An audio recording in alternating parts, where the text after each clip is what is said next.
Hey, it's Parshat Nitzavim. We're getting to the end of the Chumash, the end of the Sefer Torah, the end of the Torah.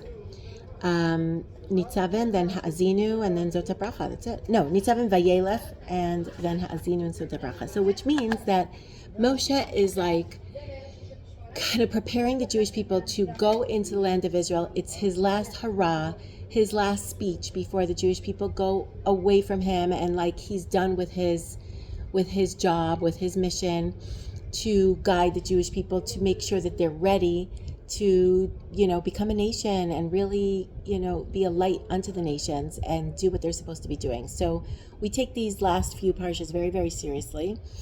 And it's interesting that it always comes out, this one, Atem nitzavim hayom kulchem lifnei Hashem Elokechem.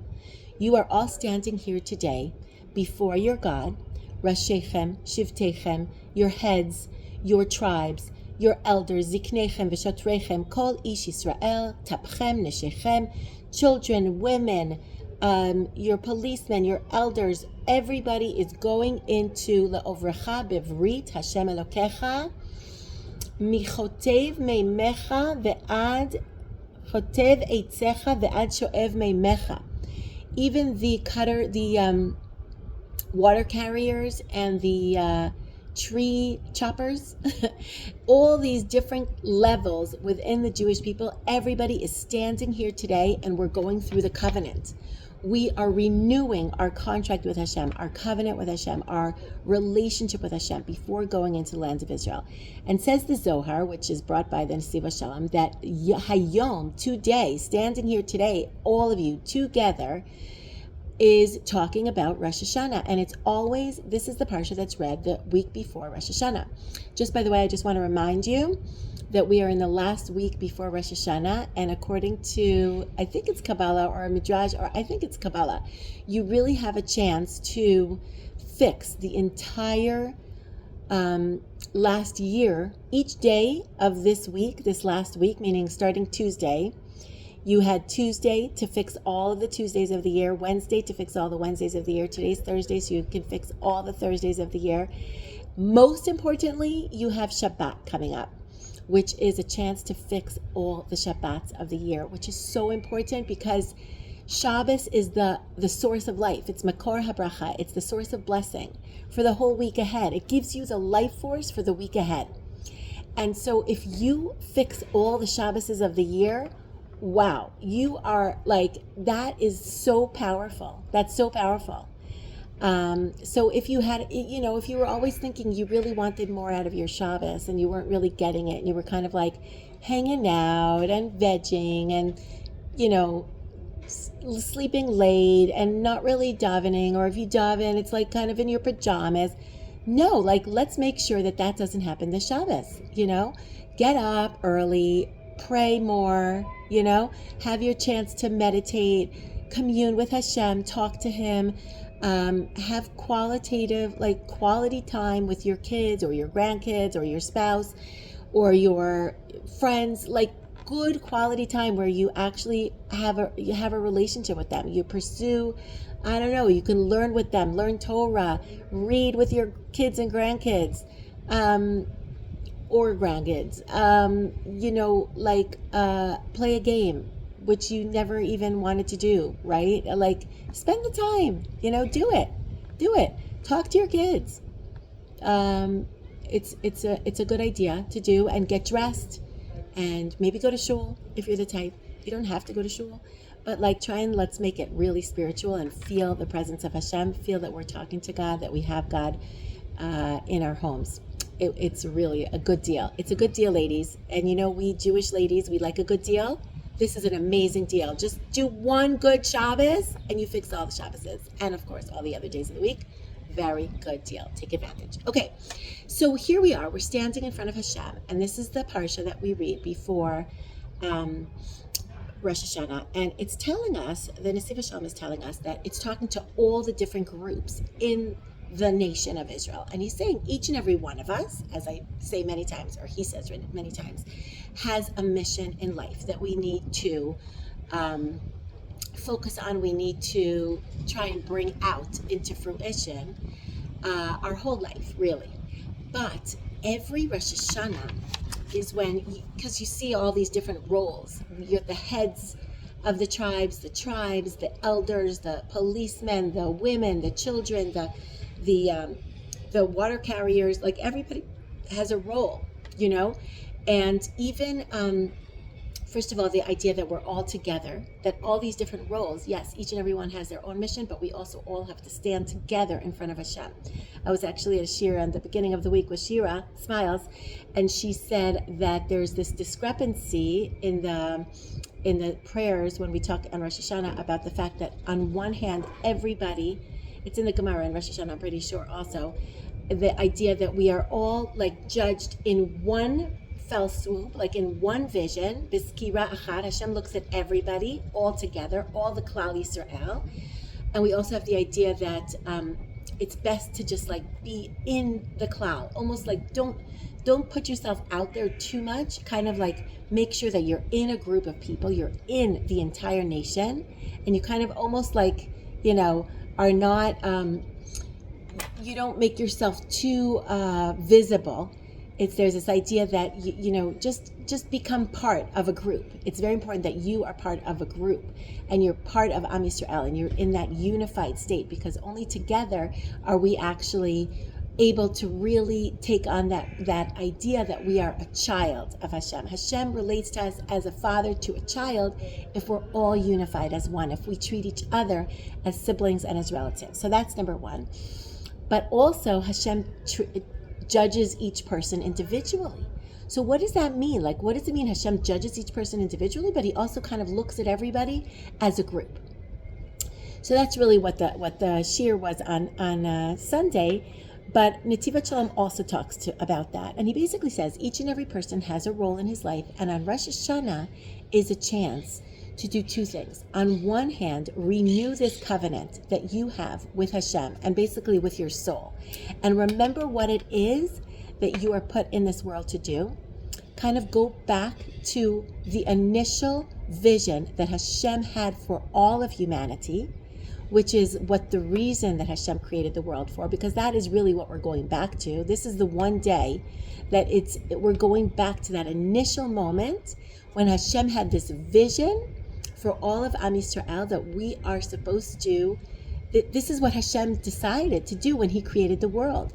This is the birthday of the world. And Rosh Hashanah is when the world was created, when man was created, when free will was created, when this whole purpose of life was put into motion. This is what it's about.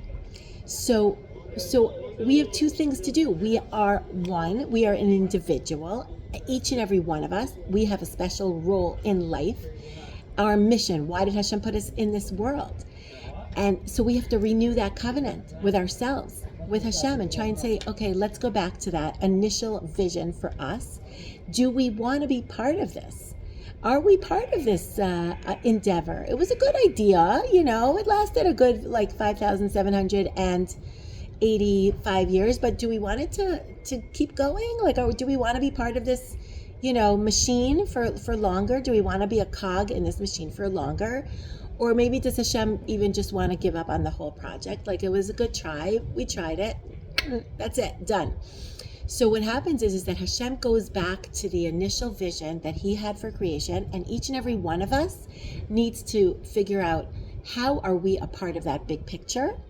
And how are we, each and every one of us, what do we want to accomplish this year? What's our vision for the new year?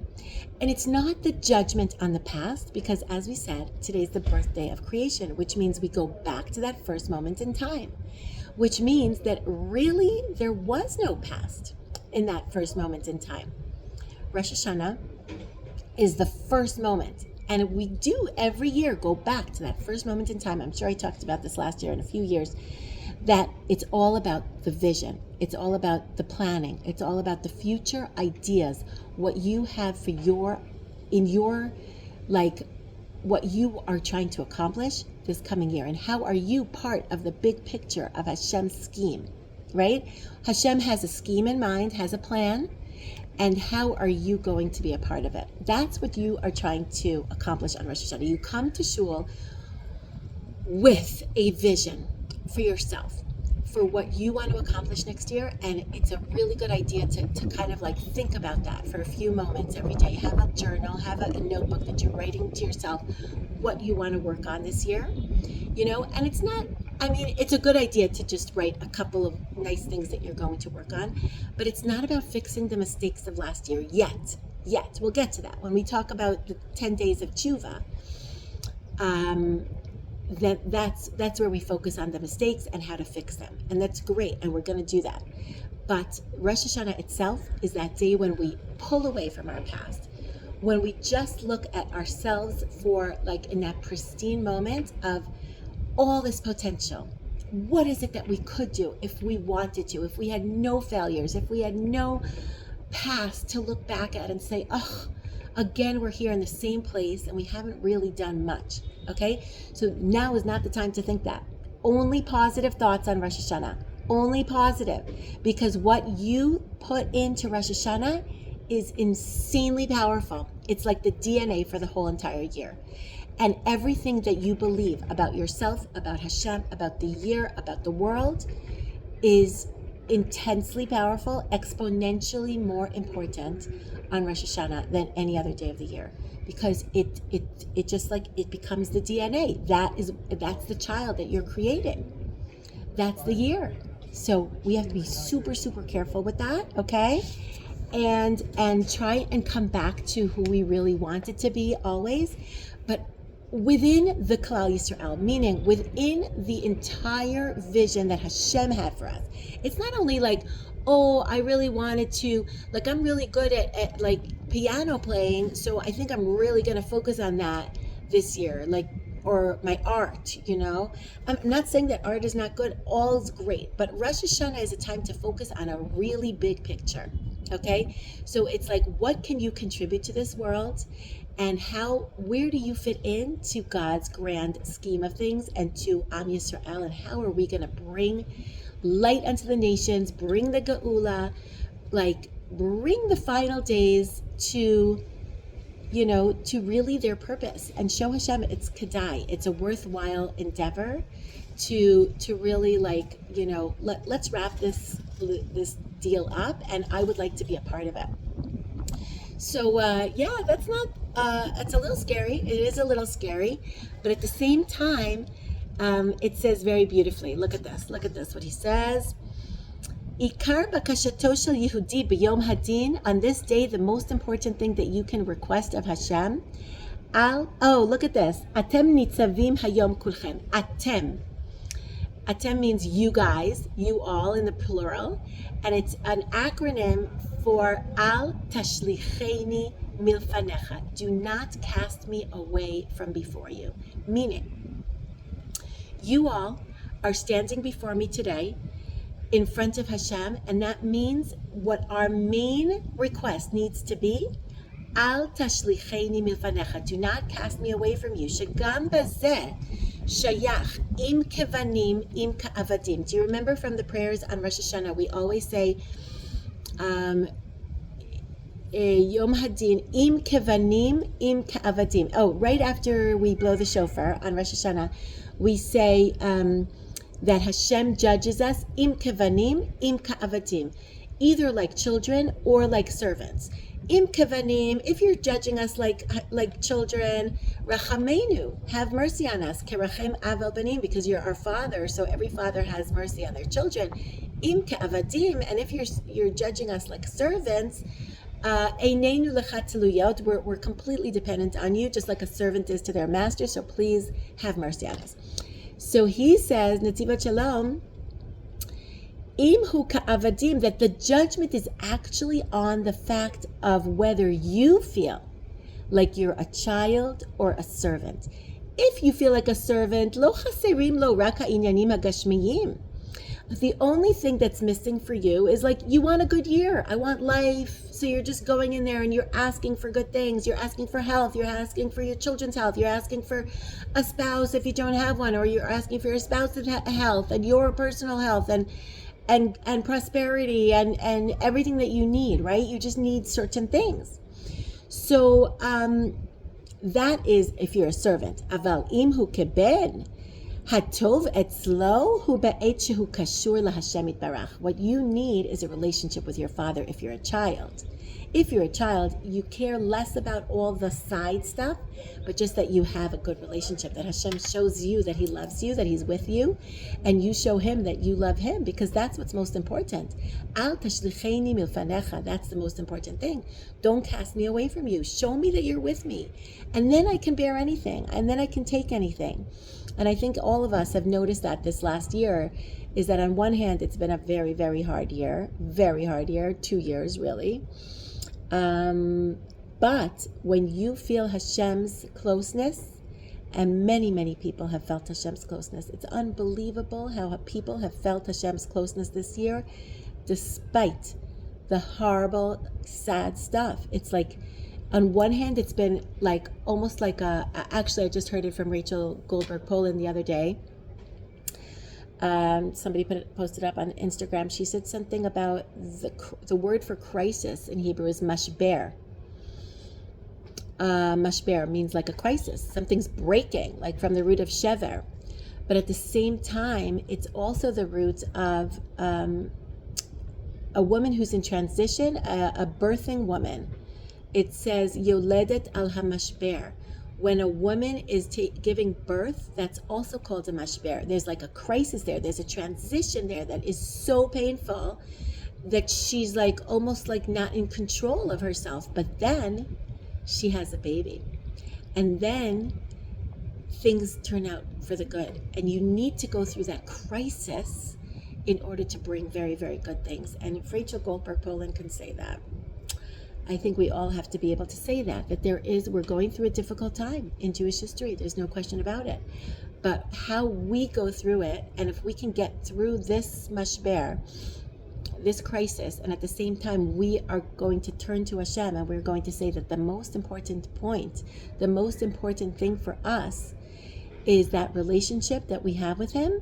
And if you can come to Rosh Hashanah with that vision, that's what it's all about, ladies. That is what life is all about. That's why we were created, bottom line. Okay, so that's what we really have to aspire to. And that's what we're judged on. We're judged based on our vision, based on our aspiration, based on our desire. It's not based on our mistakes. It's not, because there is no past. Remember that. We are being elevated beyond our past, like we have no past. Okay, we're going back to that first moment in time where all we have is plans, vision, potential, future. Okay, so that's what we're focusing on, and that's what this parsha is about. Atem nitzavim hayom kulchem. You're all standing here today. Al tashlicheni milfanecha. Do not cast me away from you. And we're all standing here together, and we are renewing our covenant with you, our relationship with you, Hashem, and hope for the best blessings of all. Have a chag sameach, shana tova, ktiva v'chatima tova for us and all of Am Yisrael.